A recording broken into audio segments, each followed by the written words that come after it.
told your friend you're not okay? And tell me what's wrong and why you never said you felt that way. And guess you're trying to stay strong and fake a smile until I look away. But I've known you too long, it hurts to watch your blue eyes fade to gray as you fade away, as you fade away. Yeah, I'm about to fade away, cause every time I wake up I feel like it's Monday. Something's going wrong with all the chemicals up in my brain. All of a sudden I don't look at anything the same way. Gotta build up of my thoughts sitting in an ashtray. I'm sorry that I'm so inconvenient, okay? Just let me be me and I'll stay out of your way. I can see the way you look at me, I'm such a disgrace. I never really asked to be brought into this place. You wanna love me? Well then baby I have a taste. All the highs and the lows, no you'll never be the same. I don't really wanna hurt you but I can't control the pain. If you're sticking by my side, maybe we could be okay. Okay. Assalamualaikum warahmatullahi wabarakatuh. Waalaikumsalam warahmatullahi wabarakatuh. Ya, sahabat IPA sekalian, kita ketemu lagi di podcast Pendipa Wiraraja. Kali ini kita jalan agak keluar, agak jauh dari universitas ya, agak jauh dari kampus. Tepatnya di kawasan sebelah utara Sumeneb ya. Kalau kalian buka Google Maps, nah di situ ada, kalian tinggal ketik Vemaru Hill atau bahasa Indonesianya Bukit Vemaru ya. Nah di situ akan ada suatu spot wisata ya seperti ini tempatnya, seperti di pembuka yang sudah kalian tonton tadi. Itu merupakan gambaran sekilas seperti apa Vemaru Hill itu. Saya sendiri baru pertama kali kesini ya. Ini saya dikasih tahu oleh Mas Lutfi ini tentang keberadaan Vemaru Hill ini. Kebetulan Mas Lutfi ini adalah alumni Prodi Pendidikan IPA tahun 2020. Tahun masuknya 2016. Tahun lulus tahun 2020. Nama lengkapnya Lutfi Hamim. Lutfi Hamim. Nah, kebetulan Mas Lutfi Hamim ini rumahnya nggak begitu jauh dari sini, makanya dia mengajak saya dan kita semua untuk menikmati Vemaru Hill yang ada di kawasan sebelah utara Kabupaten Sumeneb. Ada beberapa ikon gitu ya, ada beberapa objek yang menjadi ikon dari tempat ini. Salah satunya adalah musola dari kayu ini ya, musola nuansa kuno ini ya, nuansa tradisional. Musola yang terbuat dari kayu dan berbentuk seperti bangunan panggung ya, nggak begitu besar. Kemudian kalian lihat di situ di background kita itu ada sebuah mobil ya, sebuah mobil yang sepertinya terbuat dari kayu, tapi kita nggak bisa menyentuhnya karena dibatasi oleh kawat ya, dari pagar yang terbuat dari kawat, tapi sepertinya terbuat dari kayu. Nah itu objek-objek ikonik dari Vemaru Hill ini. Untuk podcast kali ini tema kita adalah tentang multitasking ya. Jadi multitasking atau melakukan banyak pekerjaan di suatu waktu. Nah ini adalah suatu kondisi di mana mungkin tidak banyak orang menginginkan hal ini. Yang kita inginkan tentu saja adalah monotasking ya, jadi fokus pada sebuah pekerjaan. Tetapi seringkali hidup itu kompleks ya. Kompleks. Tidak bisa membuat kita hanya menggantungkan diri pada satu pekerjaan. Ada banyak hal yang ternyata harus dilakukan secara bersamaan. Nah, itu diistilahkan dengan multitasking. Kalau saya ambil contoh misalnya, ya istri saya sendiri misalnya, dia adalah seorang ibu rumah tangga yang harus ngurus anak-anak, masak, ngurus rumah, ngurus anak-anak, kemudian dia ternyata juga harus mengajar ya di setiap sore di sekolah tahfidz. Kemudian juga beberapa waktu dia beraktivitas di desa gitu ya, sebagai anggota masyarakat.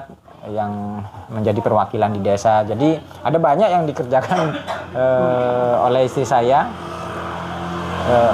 Beda halnya dengan saya sendiri. Jadi saya fokus saja di akademik di kampus, mengerjakan monotasking. Nah, para alumni kita tampaknya juga banyak yang hidupnya itu harus multitasking ya. Menurut para ahli, multitasking ini adalah suatu aktivitas di mana sebenarnya kita tidak membagi pikiran kita pada suatu waktu. Tetapi dengan cepat pikiran kita itu bisa berubah-ubah fokusnya ya. Jadi mengubah fokus pikiran dengan cepat dari pekerjaan A ke B ke C. Jadi menurut para ahli multitasking itu tidak mengerjakan semuanya sekaligus dalam kepala kita, tetapi berpindah-pindah dengan cepat. Misalnya mengerjakan aktivitas A, kemudian di suatu waktu langsung fokus ke B, ke C, nanti bisa ke B lagi, bisa ke A lagi. Jadi berganti-ganti. Seolah-olah kita mengerjakannya dalam suatu waktu.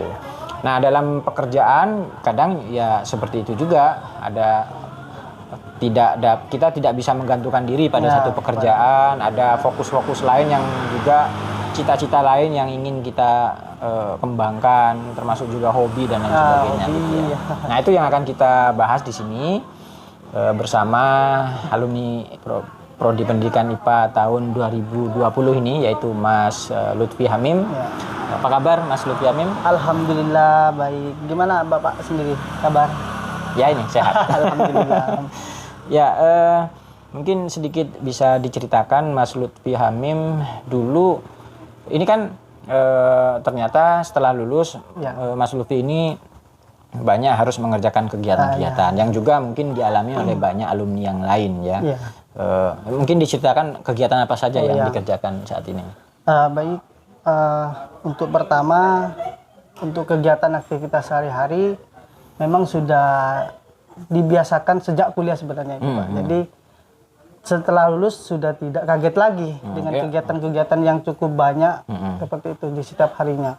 Kalau waktu kuliah dulu apa namanya multitaskingnya di hal apa dulu? Kalau di waktu kuliah selain fokus di akademik kuliah sendiri, berorganisasi juga dan sampingan menyalurkan hobi seperti itu. Jadi memang ada banyak pekerjaan sejak kuliah ternyata sudah multitasking gitu ya. Alhamdulillah, karena memang sebenarnya sama-sama tuntutan kuliah, tuntutan organisasi sebenarnya kalau bisa dibilang mungkin bukan tuntutan, tapi karena memang pada saat kuliah panggilan hati. Panggilan hati karena untuk juga mendalami meraih pengalaman yang lebih lah daripada biasanya. Jadi mau tidak mau saya harus ikutlah seperti apa di dunia organisasi seperti itu. Karena kedepannya pasti tidak akan lepas dari yang namanya organisasi seperti itu, Pak. Entah di masyarakat maupun di keluarga. Iya, betul. Ya, itu. Kemudian hobi katanya apa? Hobi. Nah, hobi kebetulan hobi saya itu di bidang seni musik seperti itu, Pak. Jadi sejak kuliah dulu sudah mendalami musik ini ya. Mendalami sejak kuliah. Kalau untuk musiknya sendiri mulai kecil sebenarnya itu, Pak. Mulai dari kecil. Cuma masih hiburan untuk diri sendiri. SMA sedikit lah mulai membentuk satu band dengan teman SMA. Jadi punya band waktu SMA, punya band teman-teman SMA itu. Nah, waktu kuliah sudah mulai harus merangkak lebih tinggi lagi karena saya masih bermusik untuk bermain-main atau bisa lebih serius gitu lebih serius bisa menghasilkan karya ataupun ada upah seperti itulah, Pak, anggap dikatakan. Karena memang alhamdulillah saya bisa melanjutkan kuliah sampai selesai juga berkat dari hobi itu. Hobi bermusik itu ya? Untuk biaya kuliah, untuk biaya itu gimana kok bisa dapatkan maksudnya bisa memperoleh uang dari musik itu gimana?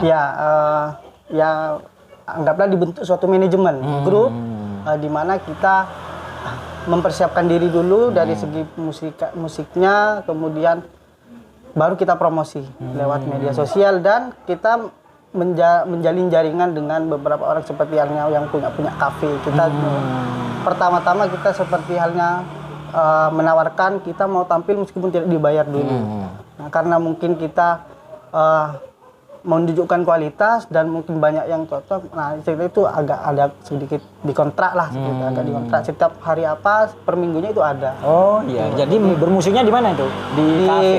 Di kafe juga ataupun di acara-acara hajatan, Oh iya, acara-acara di nikahan. ya nikahan atau Ya. acara, ya nikahan yang itu yang banyak gitu ya, nikahan, yang ada nikahan. musiknya gitu Ya, ya. ya. Musiknya jenis apa? Sebenarnya kalau jenis musik banyak, cuma Permintaan orang yang ya. banyak itu adalah apa? kalau pasaran di Kabupaten Sumeneb lebih ke genre dangdut seperti itu. Dangdut ya? Ya, dangdut. Oh, iya. Tapi tidak menutup kemungkinan kalau untuk masalah pop juga bisa mengikuti lah Pak seperti itu, karena Kan kalau di kafe mungkin nggak dangdut ya, ya. kadang ada yang pop, jadi harus sama-sama dijalankan seperti itu. Karena Jadi- sebenarnya dari hobi, kalau bukan hobi mungkin fokus kalau dangdut ya dangdut aja. Karena hobi, jadi menggali potensi. Iya, terus juga kan ingin pengalaman-pengalaman Ya, baru, pengalaman baru, variasi baru, gitu ya. menambah teman juga seperti itu. Tapi gimana dengan kuliah saat itu? Ketinggalan atau gimana? Alhamdulillah tidak Enggak ketinggalan ya. IP-mu berapa, Lut? IPK? IPK terakhir 3,25. 3,25. Jadi menurut saya itu masih sangat bagus ya. Jadi nggak mengorbankan kuliah ya. Organisasi bisa jalan ya. alhamdulillah. Apa prestasi di bidang organisasi yang Lutfi? Kalau di organisasi mungkin prestasi tertinggi saya pernah menjabat sebagai ketua HIMA seperti itu ya, Pak. Ketua Ya, himpunan mahasiswa pendidikan IPA. Pendidikan IPA. Oh iya, ini Mas Lutfi Hamim ini adalah mantan ketua himpunan mahasiswa prodi pendidikan IPA tahun berapa, Lutfi? 2018-2019. 2018-2019. Nah, jadi ternyata multitasking tidak membuat apa yang dikerjakan itu menjadi kurang bermutu ya. Bahkan Mas Lutfi bisa membuktikan bahwa multitasking itu tetap bisa dijalankan maksimal dan menghasilkan kualitas yang bagus pada masing-masing tugas yang sudah dilakukan gitu ya. Tinggal bagaimana kita memanajemen waktu untuk kapan kita waktunya untuk istirahat, kapan kita waktunya untuk menjalankan kewajiban seperti itu. Nah, ada yang mengatakan bahwa multitasking itu salah satu resikonya adalah tekanan ya, atau stres. Jadi orang yang melakukan multitasking itu biasanya rentan untuk stres atau tertekan karena banyaknya pekerjaan. Ya, benar. Nah, gimana Lutfi, apakah dengan multitasking di sejak masa kuliah itu kok sering mengalami stres atau gimana? Kalau untuk masalah stres, setiap orang pasti mengalami hal itu, Pak. Hanya saja bagaimana kita menanggulanginya seperti itu. Kebetulan hobi saya itu musik, jadi musik itu buat saya adalah obat dan sebagai penyembuh, entah itu dalam menyembuhkan pikiran yang lagi ruwet seperti itu. Jadi mungkin kalau saya justru kuliah, jadi multitasking itu justru salah satunya adalah yang meredakan stres. Yang meredakan stres. Jadi kalau saya sudah stres kuliah ataupun di organisasi juga ada problem lah. Jadi banyak pikiran. Ketika saya coba, saya ambil waktu istirahat untuk bermain sedikit santai, bermain musik. Jadi kembali meringankan beban pikiran sehingga lebih jernih untuk berpikir kembali seperti itu, mengambil keputusan. Jadi di antara aktivitas yang kita kerjakan itu justru kita pilih yang justru menjadi hobi bagi kita. Hobi. Bagusnya begitu ya. Jangan semuanya yang berat gitu ya bagi kita. Jadi ada salah satu yang merupakan hobi sehingga disitulah justru menjadi pengobat alternatif untuk mengobati stres. Ya, mengobati stres yang diakibatkan oleh aktivitas-aktivitas yang lain. Nah, sejak kuliah ternyata rupanya sudah terbiasa melakukan multitasking. Nah, sekarang gimana? Multitaskingnya gimana sekarang? Nah, untuk sekarang karena sudah terbiasa dari kuliah, jadi sudah terbiasa di organisasi juga, jadi rasa pengabdian diri itu sudah tumbuh, Pak, sudah tumbuh. Nah, kebetulan pada waktu awal-awal COVID di tahun 2020 dan awal-awal saya lulus lah. Jadi kebetulan relasi sejak saat kuliah itu masih tetap berjalan dengan teman-teman sesama anggota HIMA meskipun di beda kampus. Nah, kebetulan ada yang juga satu pemikiran dengan saya. Kita kumpul di suatu tempat nongkrong lah. Sekedar ngobrol gurauan biasa itu, Pak. Nah, disitulah timbul gagasan dengan adanya COVID, gimana kalau kita mengabdikan diri sebagai relawan di dalam dunia pendidikan, di dunia pendidikan. Itu teman-temannya satu kampus atau Enggak, beda beberapa kampus ya? beberapa kampus. Membuat suatu gerakan untuk membangun dunia pendidikan di Sumeneb gitu ya. Apa itu bentuknya?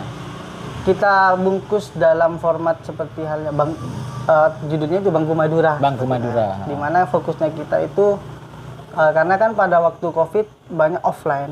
Jadi banyak online. Jadi anak-anak belajar sendiri di rumah. Gitu ya. Bahkan kalau di desa nggak belajar. Gitu. Ya, nggak belajar karena kalau sudah pagi rata-rata orang tuanya sudah, kalau nggak ke sawah, ke ladang seperti itu kan, Pak. Jadi memang pengawasannya kurang. Kalau online harus memang ada pengawasan yang ekstra karena memang jadi disitulah kita ini berusaha bergerak dengan mengumpulkan sumber daya manusia. Dari saya mengajak adik-adik tingkat saya yang di kampus di Unija, yang jadi Unija yang memang mau juga mau mengabdi ke dan masyarakat, gitu ya. ke masyarakat. Kebetulan teman saya juga mengajak adik-adiknya di kampus juga. Jadi kita keluar-keluar dengan seadanya meskipun tidak sampai banyak orang, dengan kemasan yang tidak begitu rumit, karena juga ingin mempermudah adik-adik kita yang saat itu terkendala di pembelajaran. Karena kegiatannya ngapain? Ngajar gitu ya? Pola ngajarnya itu kita bedakan dengan kayak halnya di sekolah, Pak. Jadi kita lebih mengedepankan bermain sambil belajar seperti itu. Jadi kita ambil permainan tradisional, ada juga yang modern, kita kaitkan dengan pembelajaran materi-materi seperti halnya IPA, kalau di tingkat-tingkat SD kayak IPA, matematika yang dasar-dasar lah itu, Pak. Tentang kenegaraan juga. Jadi kita itu dibungkus dalam banyak aktivitas yang menyenangkan. Ya, menyenangkan. Oh iya. Sehingga membangun kekompakan, juga membangun sosialisasi antara anak-anak itu, Pak. Jadi Mas Lutfi ini membuat sebuah kelompok yang namanya Bangku Madura. Ya. Nah, salah tujuan dari kelompok tersebut ya tidak hanya dari Prodi Pendidikan IPA Wiraraja, tapi dengan beberapa kampus yang lain. Contohnya kampus dari mana, Mas Lutfi? Teman saya juga yang salah satu pendirinya kebetulan juga pernah menjabat sebagai ketua hima IPA di UTM. Di UTM. Ya. Dan untuk yang jadi anggap relawan lain, ada juga yang beda jurusan, bukan malah dari pendidikan. Ada yang jurusannya itu arsitektur. Kebetulan juga masih ada keluarga. Pokoknya banyak lah gitu ya. Anak-anak akuntansi. Tapi mereka juga senang dengan hal itu. Senang dengan gitu ya. Buat sebuah kelompok Bangku Madura yang isinya itu dari beberapa kampus yang punya visi sama untuk membantu problem pendidikan di masa COVID kemarin. Di mana anak-anak belum bisa ke sekolah, sehingga mereka sama sekali nggak belajar gitu ya. Kalau di kampung biasanya memang kadang karena sinyal sulit atau peralatan nggak ada, atau kalaupun ada orang tua nggak bisa memantau. Apakah itu terus berlangsung sampai sekarang? Ini kan sudah nggak COVID? Ya, untuk sekarang sudah sedikit vakum lah, Pak. Ya, masih agak vakum. Mungkin mau membangun program-program yang lain gitu ya. Masih dianukan karena memang kemarin pada saat vakum itu ada beberapa kendala, Pak. Seperti halnya kebetulan beberapa relawan sudah melanjutkan, kayak ada yang sudah keterima kerja. Sesuai dengan jadi guru, ada yang berkeluarga dan lain sebagainya. Yang jelas sekarang Bangku Madura masih agak vakum dan mungkin menyusun program-program selanjutnya gitu ya. Nah, ini kan multitasking ya, Mas Lutfi. Jadi selain mengabdikan diri kepada masyarakat, tentu saja sebagai manusia normal, lulus kuliah kan harus nyari kerja. Kerjanya apa itu? Kalau saya juga alhamdulillah sebenarnya sebelum saya lulus memang sudah ada salah satu lembaga. Lembaga apa itu? Sekolah. Lembaga sekolah. Itu membutuhkan guru IPA. Kebetulan sesuai dengan jurusan dan lembaga sekolah tersebut baru berdiri. Jadi memang banyak formasi guru yang belum terisi. Kebetulan, jadi sebelum saya lulus, sebelum COVID malah saya sudah menjadi guru lah istilahnya. Istilahnya sudah jadi. Jadi selain beraktivitas di organisasi Bangku Madura tadi, Mas Lutfi ini ternyata juga sudah menjadi guru. Artinya kan apalagi gurunya itu di sekolah yang baru berdiri ya. Baru berdiri. Makanya Jadi tentu memang banyak yang harus di apa ya, di format ya. Ya, harus banyak diisi untuk mengisi dalam hal administrasi. Alhamdulillah pengalaman di organisasi sangat bermanfaat di situ sebenarnya. Ya, di sekolah itu untungnya saya waktu kuliah dalam Aktif, berorganisasi aktif, sehingga pada saat lulus kuliah itu banyak manfaat yang saya bagi sekolah gitu ya. Ya, jadi ternyata juga aktif di sekolah sebagai guru dan menata dari awal bagaimana sekolah yang baru didirikan tersebut. Pendirinya siapa ya? Yayasan apa namanya? Yayasan Al-Ja'fari. Yayasan Al-Ja'fari. Kalau untuk sekarang saya alhamdulillah diberikan amanah lagi, diberikan kepercayaan. Saya sekarang pegang 2 lembaga. Ya, salah satunya di agak jauh. Jadi 2 lembaga yang saya tangani itu, Pak, yang saya ngajar di sana agak jauh dari rumah seperti itu. Satunya di Al-Ja'fari, satunya di mana itu? Satunya di Yayasan Lembaga Pendidikan Islam Bustanul Fawaid. Bustanul Fawaid. Nah, kalau itu kan jadi ini multitaskingnya lebih banyak lagi ya. Jadi guru nggak hanya di satu tempat, tapi ternyata di 2 tempat yang berbeda. Berarti mereka membutuhkan jasa atau skill dari Mas Lutfi ini untuk membantu mereka membangun lembaga tersebut, khususnya di bidang pendidikan IPA ya. Tapi mungkin tidak hanya di situ, banyak hal juga yang dibantu ya. Kemudian apalagi yang menjadi aktivitas? Menjadi aktivitas ya selain mengabdikan diri itu dan mengajar, ya mungkin lebih ke hobi itu ya. Hobi itu ya. Karena itu sebagai obatnya Kak di kala stres. Tapi nggak hanya menjadi obat stres, tapi ternyata juga menghasilkan uang gitu ya. Menghasilkan uang. Salah satu sumber alternatif. Mencari nafkah juga ya. Gimana sekarang? Maksudnya kelompok musiknya itu perkembangannya sampai di mana? Alhamdulillah sudah kembali normal karena sempat 2 tahun ini selama Covid terkendala vakum ya, karena kan sulit untuk mengadakan live pertunjukan secara live. Tapi gitu meskipun tidak bisa live, bagaimana caranya karya atau kreasi itu tetap harus diutamakan. Jadi kita lewat media sosial. Ya.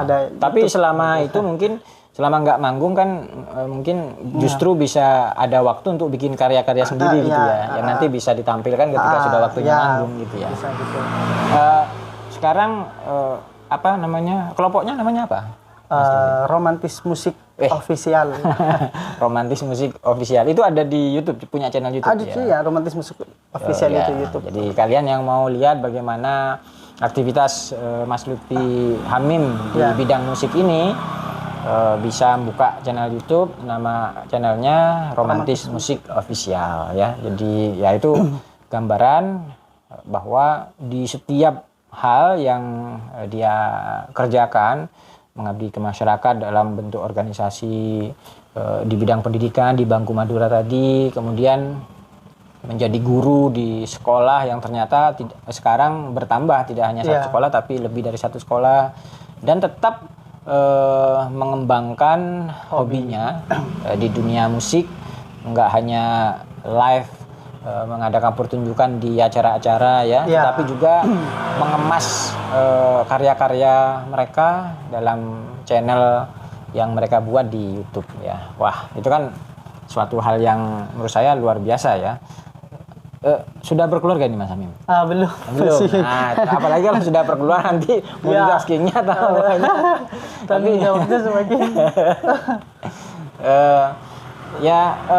Ini menurut saya menjadi contoh bagi kita semua bahwa ternyata multitasking nggak harus selalu mendatangkan stres ya. Salah satu jalannya adalah menjadikan memilih aktivitas pada salah satu multitasking kita itu adalah aktivitas yang menyenangkan hati kita sendiri ya. Yang menjadi pengobat dari stres, sehingga justru dia nggak membebani, malah justru menjadi energi bagi semua aktivitas yang lain. Dan kalau bisa nggak hanya mendatangkan hasil di hati, tapi hasil di dompet ya. Alhamdulillah. Saya juga perlu banyak belajar di sini karena saya sendiri selama ini sebagian besar bersifat monotasking ya. Jadi benar-benar fokus di akademik aja ya. Ini baru-baru aja bikin channel YouTube ya, karena terpaksa ini Mas.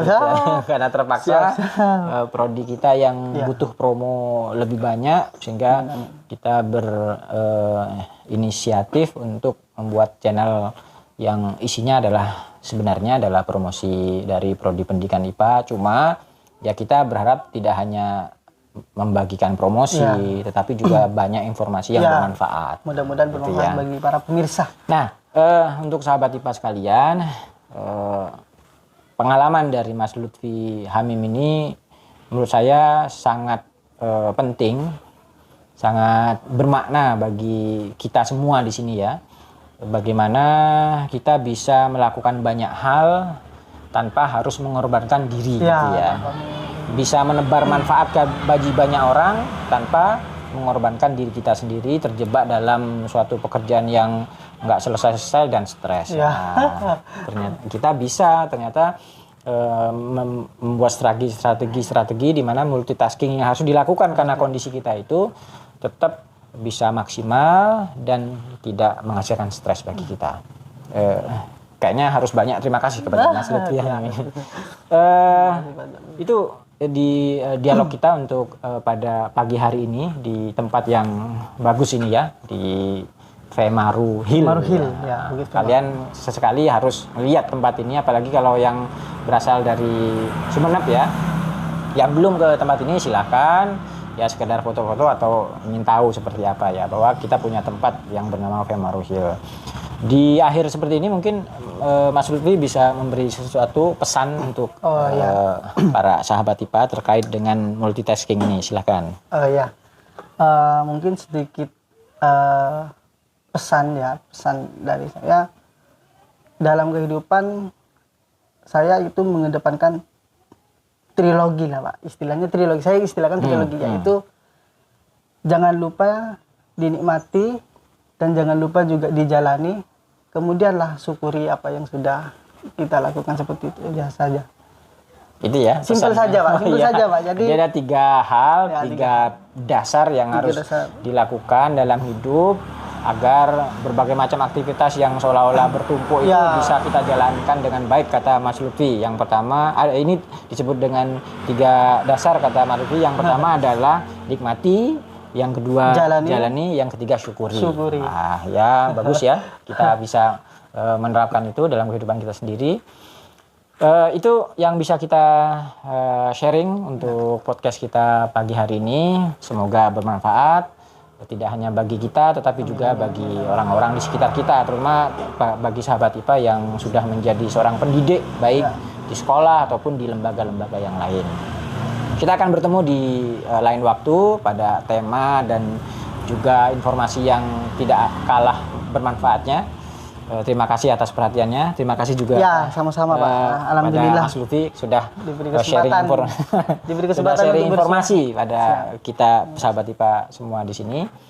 Sekian, billahi taufiq wal hidayah. Wassalamualaikum warahmatullahi wabarakatuh. Waalaikumsalam warahmatullahi wabarakatuh. I know you told your friend you're not okay, and tell me what's wrong and why you never said you felt that way. Guess you're trying to stay strong and fake a smile until I look away. But I've known you too long, it hurts to watch your blue eyes fade to gray as you fade away, as you fade away. Yeah, I'm about to fade away, 'cause every time I wake up I feel like it's Monday. Something's going wrong with all the